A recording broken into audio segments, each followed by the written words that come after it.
Hello, welcome to my video. So this is going to be a video on my personal top tips of lived experience for just tips on being a stressed mum and how you can incorporate things as coping mechanisms into your day-to-day life. I am like 99.9% positive that I am a woman with ADHD. That's a whole other story that we'll go into another time. I have been referred, it's in the process. And I am also a mum to an autistic child and my second child. So I've got two crazy kids that keep me crazy busy. And before I had kids, I definitely learned to have my certain coping mechanisms to avoid burnout, something I did used to suffer with and have been suffering with being a mum. And adjusting to two has been a lot. I personally find watching other stories of other mothers which are relatable to me and my experience, I find that really helpful and really grounding for me, because it is hard, it is lonely, and it's not a nice feeling like you're the only one that struggles, and I don't think we talk about it enough. There's been quite a lot of, especially in the neurodivergent social media side of things, there's been a lot of accounts I followed there that I found really inspiring and just like real and honest. And that's exactly why I wanted to come on and share my personal lived experience, because it's close to my heart, it's on my chest, I'm a mum, it's important to me, and I also want to thrive, and I also don't want to lose a part of myself in that. And one thing I am huge on, and I just keep talking about it a lot this year, is toxic positivity. So that's where we'll start the video. I think toxic positivity is dangerous, and I think it's masking, which we don't need. If you are autistic or ADHD, we don't need any more masking. And I think it's dangerous because when you are someone like me who is big into self-development and big into taking responsibility of your mindset and how you feel, when you genuinely are, I definitely believe now, looking back, I was postnatally depressed. When you can't get out of it and you are stuck in a rut and you are trying to manage with the bare minimum, I do have like support of family and things, but my circumstances have been difficult. I know there are other people out there who have more difficult circumstances than me. I'm just talking off my lived experience and what I can manage, and I was very struggling. And it's crazy to talk about now because I just felt so guilty. My kids are thriving and my kids have been fine, but when you are ADHD or autistic and you mask and you go, yeah, we're fine, yeah, we're all good, it's just so easy to put on the face, and it's just so normal. I think part of me it just becomes normal, and you go, oh yeah, you laugh it off, because if you don't laugh you'll cry. But I'm out the other end of it now and I'm happy, and my kids have been amazing and I've done amazing, and I really have done amazing, and I'm honouring that now. So toxic positivity, I think when you are trying to be like, I need to get myself out of this rut, I need to start thinking positive, or even worse, I need to be grateful, there's a lot of people worse off than me, it can be so toxic, because yes, there are people worse off than us, yes, there is awful things going on in the world. That does not mean to say that you aren't struggling. Like, people can still struggle and you can still struggle. Everyone's capacity is different and everyone's circumstances is different, and what everyone can manage is different, and that's okay. And unfortunately, sometimes when your body is in fight or flight, your body doesn't necessarily know the difference between something really life-threatening and what is happening, and that's why being in that state is scary, because you are just stuck in cortisol's high, and it's not nice. And I'm proud of myself for being back in a good place. Never thought I would be, especially after my first child, I never ever thought I would be anyone who would suffer from postnatal depression. And I think, like, my brother was telling me the other day, he works with this amazing nurse who, she's my age, I think she's got 2 or 3 kids. She's the manager at the hospital he works at. And she's got, and her child was like 1, maybe. I think she had 2 or 3 kids, and one of them was a baby. I can't remember how old the other 2 were. And I was like, what?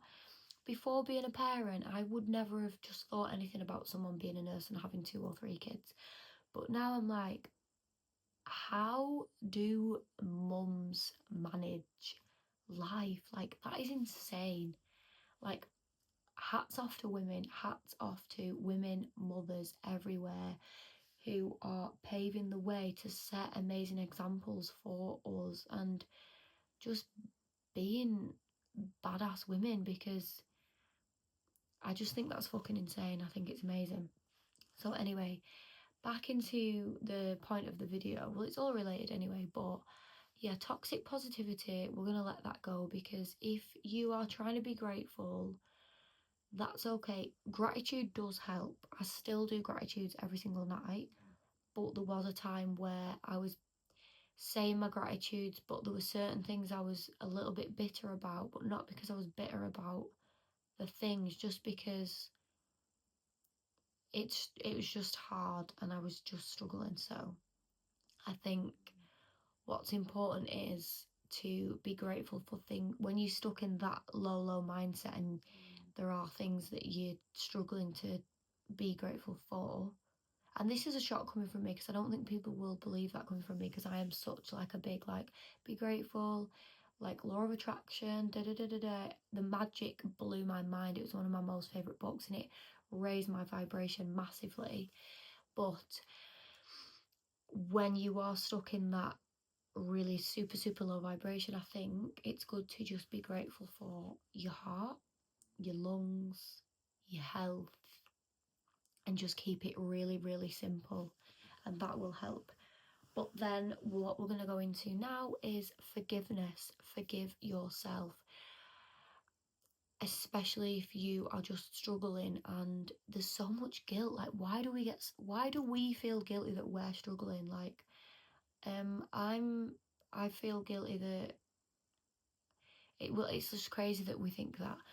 So yeah, so if you have been stuck in a rut and you have been feeling down about it and feeling guilty, forgive yourself. Literally, whether you have to write yourself a letter, whether you have to put your hand on your heart and just say, look, I forgive you, like, it's okay. Like, it's okay that you struggled. I'm gonna forgive you now.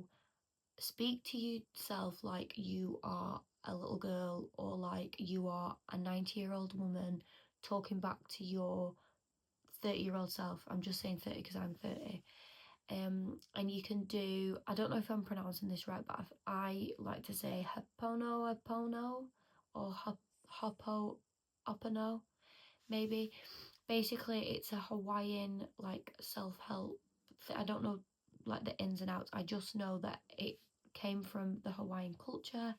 I'm not, like, causing any disrespect to it. I think it's beautiful. And basically, you write things down, and then you write, thank you, I love you, I'm sorry, I forgive you. I don't think it matters what order you put it in, but you can always chat GP it or Google it and it'll come up with exactly what to do. But that's a really good exercise. I've used that for years.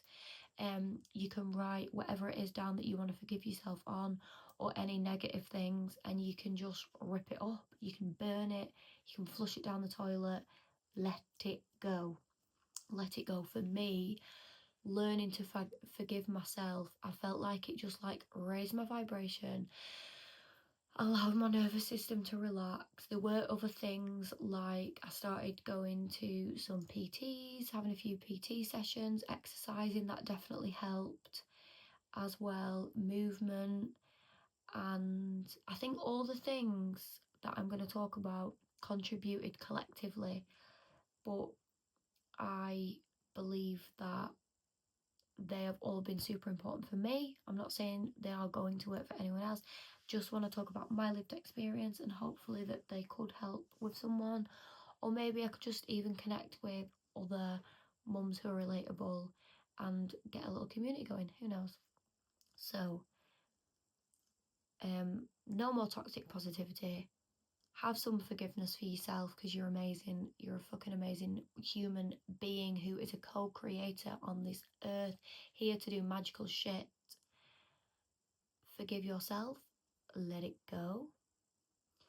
Then we're going to go into meditation and regulation. So I always loved meditating, and I had the most beautiful pregnancies, like I really did. And if you don't know, side note, I am a hypnobirthing educator, and I did a lot of meditation pregnant, and I meditated before being pregnant. I love meditating. It's always been really, really good for me, my mindset and my mental health. But there was a while where I didn't do it, and I've been doing it lately a lot more, and it's been really helpful. In the morning, I'm like, Alexa, put some spa music on, put some meditation music on, or I'll put my favourite guided meditation on YouTube. I'll share it in the comments if you like it. And I just love to keep my nervous system calm. For me, it's like putting on my life mask for my kids. If I'm regulated, I am better for them. I used to think that I had to find the right moment to meditate away from the kids and be in a private space, but we've got to be realistic. We can't do those things anymore. Like, we have to adapt. Like, sometimes people always say to me, like, oh, you can't do it all now, you've got a kid. Like, we can't, but we can adapt. We can just change how we do it and make it work in a way that suits our lifestyle now. So yeah, meditation, love it. And on another thing that's really nice is, my little boy walked into the kitchen the other day, and he started going because I do calm breaths with him, and sometimes I will just like sit in the living room and like get into meditation. And now he's associating that music, because the Alexa was on in the kitchen, he's now associating that music with calm breaths. And I think it's so true when people say that children do what you do, not what you say. So I really like that they are sort of taking that on board, because if I can learn to regulate myself and it can help teach them regulate their self, then that's something that I would become proud of, because it is hard when they don't listen. There's a million freaking things to do. Washing, laundry, there is a lot to do. It is a lot. So if I can find coping mechanisms to set as a good example to keep them cortisols out of my body, I am all for it. Learning your capacity. I probably should have said this first, but it doesn't matter. Learning your capacity.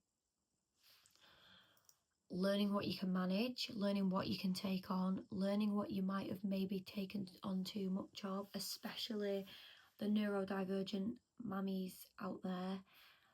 I am so guilty of doing this all the time, and it kind of didn't matter as much before I had kids, but now it does matter a lot.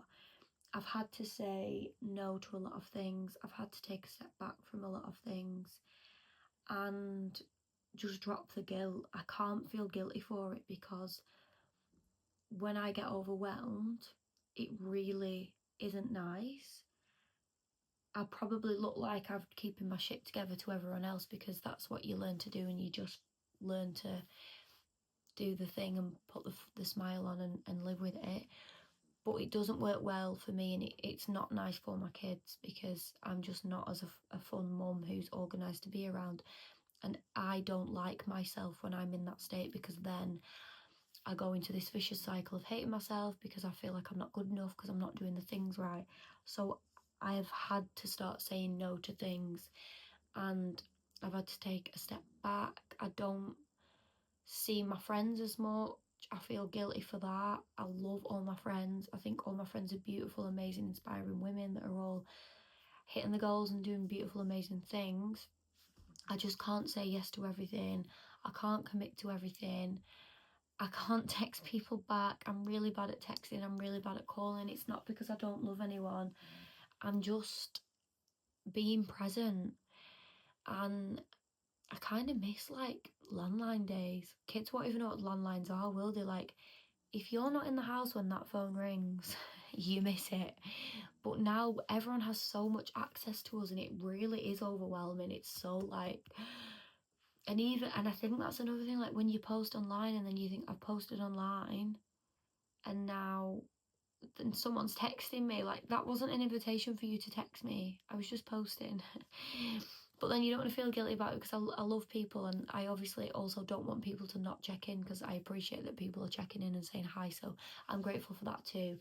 I'm not perfect. I'm still managing things. I'm still learning things, and I try and get back to people when I can. I just don't do it within the first 24 hours. So that was learning what we can manage. I'm just going to take a deep breath because I feel like that was a lot. So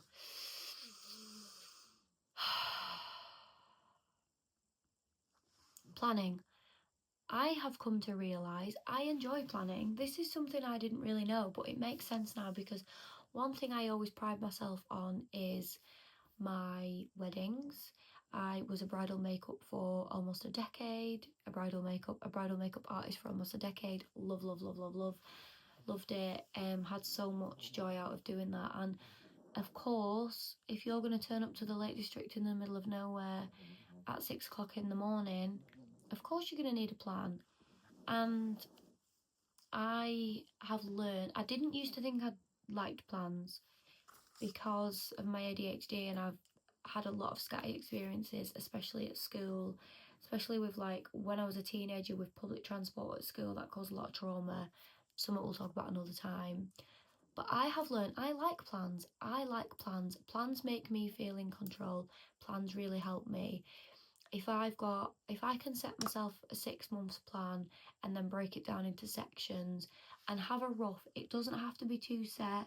I can sway from the plan, but if I sway from the plan and I'm the decision maker, or I'm allowing myself to give myself options and think, well, if I sway from the plan, it's fine, I've got some sense of control, which is really helpful for me. Yes, of course, we have to let go. We can't be in physical control of everything. But at the same time, how are you supposed to get from A to B without a car and a map? Like, there's just plan. Can't just like set off without the gas and the things. So yeah, planning's really helped me personally. I love planning now, and it just gives me a sense of accomplishment. It makes me feel organised, and then when I feel organised, it helps my self-esteem massively. Noise cancelling headphones. I don't use the AirPod ones because the kids lose them. I like the headphoney ones, and I just play spa music or meditation music, or my guided meditation, or just general music. Keeps my spirits up, allows me to potter about the house while the kids are playing, and I can just get things done because I am up. By the way, I've not got big saggy boobs, I've just got this on. It allows me to, I'm always doing washing. The amount of times I use my washer and my dryer and I'm folding, washing and hoovering every single day is crazy. And a digital detox. So be more intentional about when you are using social media, how you are using social media, who you're following, which then goes on to my next note: brain food. Who are you feeding your brain with? Are you feeding it with doom scrolling? We all doom scroll. Don't feel guilty about it. It's fine. We like to decompress, yada yada yada yada yada. But there are lots of women that I have been inspired by, I have been listening to Sabrina Soto's podcast, amazing, loved it. I've always listened to Amanda Francis, love her, she's just amazing. Who else?